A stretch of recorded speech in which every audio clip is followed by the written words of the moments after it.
on Wednesday, aka Ash Wednesday, and runs up until Easter Sunday, which this year is April 5th. And among us are varying levels of familiarity with Lent. In the evangelical church in which I grew up, I don't recall really any emphasis on the season of Lent.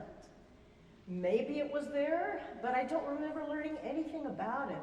And believe me, I was an eager and avid congregant, even from a very early age. Does anyone doubt that?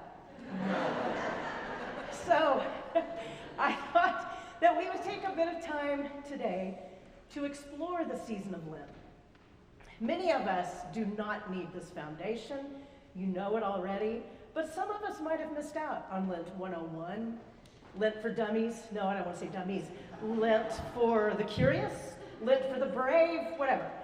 At its heart, Lent is not about already knowing. It's about being willing to enter this season with an open heart and a beginner's mind. Let's start with a bit of Lenten trivia. Question number 1. How long does Lent last? 40 days. 40 days. Well, 40 days excluding Sundays. Lent starts with Ash Wednesday. In fact, I do this every year for some strange reason. I look at the calendar and I count off those days, those 40 days.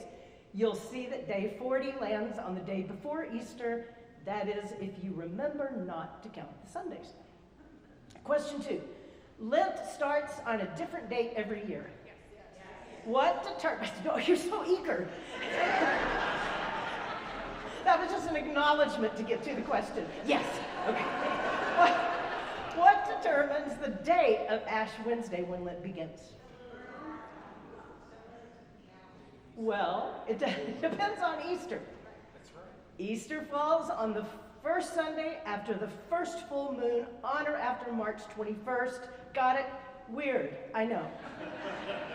So once Easter is set, Ash Wednesday is counted backward 46 days. 40 days of Lent plus the 6 Sundays. Question 3. Why 40 days? In the Gospels, before Jesus begins his public ministry, he spends 40 days in the wilderness. And that story stands in a long biblical pattern of things being measured in 40s. 40 days and nights of rain in Noah's flood. 40 years the Israelites wander in the wilderness. 40 days Moses spends on Mount Sinai. In the Bible, 40 is not a measure of time. The number 40 signals a stretch of time when something big happens. Question 4. Why don't Sundays count in the 40 days?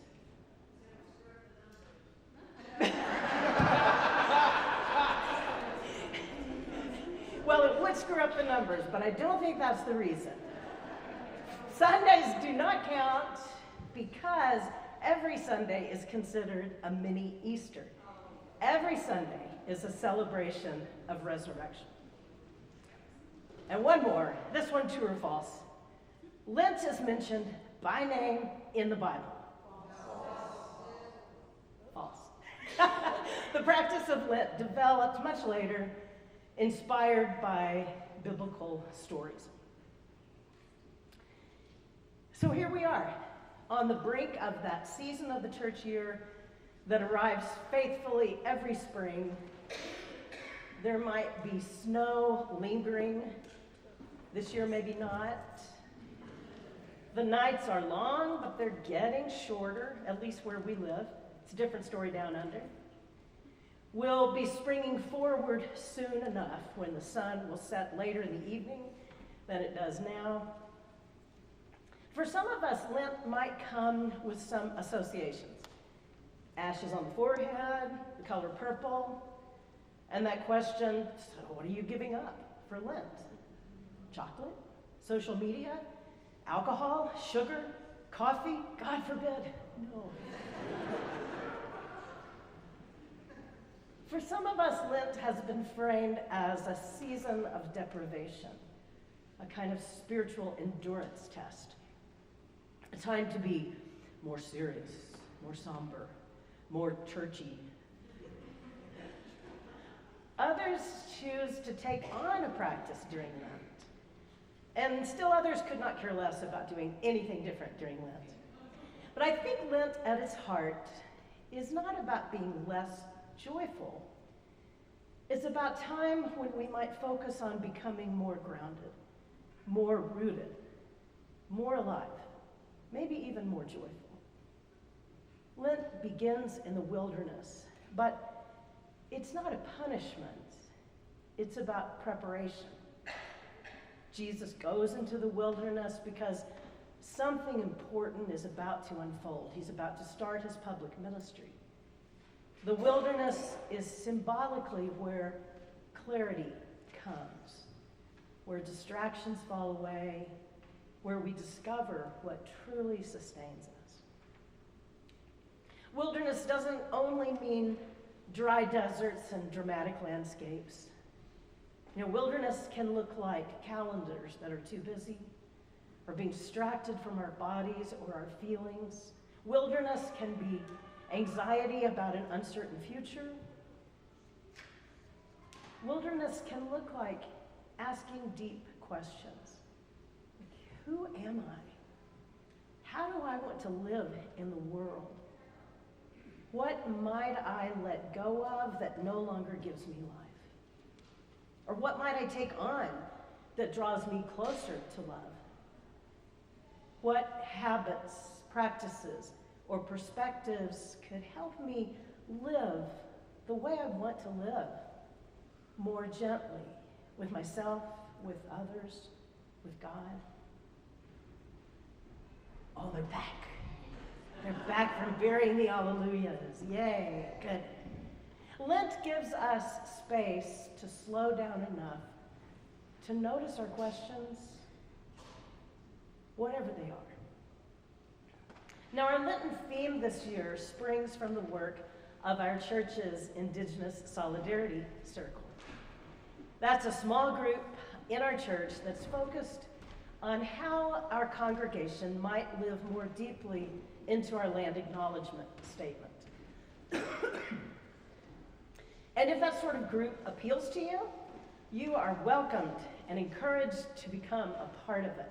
We want everyone who's particularly interested in that issue, we want you involved, so please let us know. The discernment of our Indigenous Solidarity Circle has provided some direction for us already. We've decided to resist the urge to go out and do something to assume that we know what to do. Instead, with intention, we're taking a year to listen and to learn. And through the work of the Indigenous Solidarity Circle, we added another point to the land acknowledgement statement that we adopted over a year ago. The new point is this, and it will be listed in your bulletin next week. It's a little bit long, but just try to get the sense of it.